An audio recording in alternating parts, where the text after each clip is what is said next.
Hi, I'm Reg Gupton, and today I want to talk with you about calls to your sphere of influence. Some people have trouble with those, and I have some tips that might be useful for you today.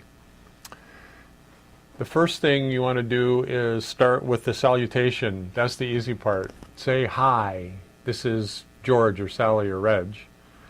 And then begin by asking them questions from the acronym FORD. F-O-R-D, which is Family, Occupation, Recreation, and Dreams.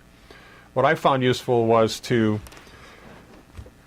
create a couple of questions for each of those words, family, occupation, recreation, and dreams, to get you started. And then another tip is whenever you get an adjective or an adverb, a modifier of speech, you ask them to explain it further. So if I said I took a long trip this weekend, what might you say? Long trip? It's also called the echo technique, to get them talking about themselves, which will help you and help them. And then you want to, in every conversation, especially if you're a real estate agent, but maybe if you're not, somebody asks how business is, or how's the market, or how are things going for you. And again, if you're a real estate broker, what you want to do is to memorize 5 facts about your local market. And by 5 facts, I mean things like days on the market this year compared to last year, and then interest rates this year compared to actually forever, and number of properties which have been sold and number of properties are listed, that kind of thing. And what happens when you do that is you end up being the expert, and you are, so you ought to get credit for it.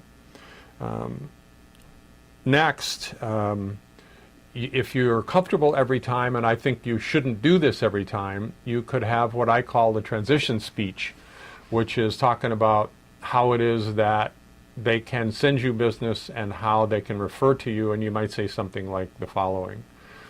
You know, real estate professionals are used when people's lives are in transition. So who do you know who has their children have graduated from college and moved out, or they got a new job, or they lost their job, or they're getting a divorce, or they're getting married?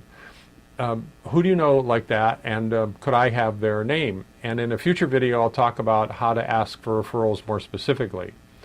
So that's it for today. Make a comment below, and I'll respond to your comment, and I'll see you on the next video.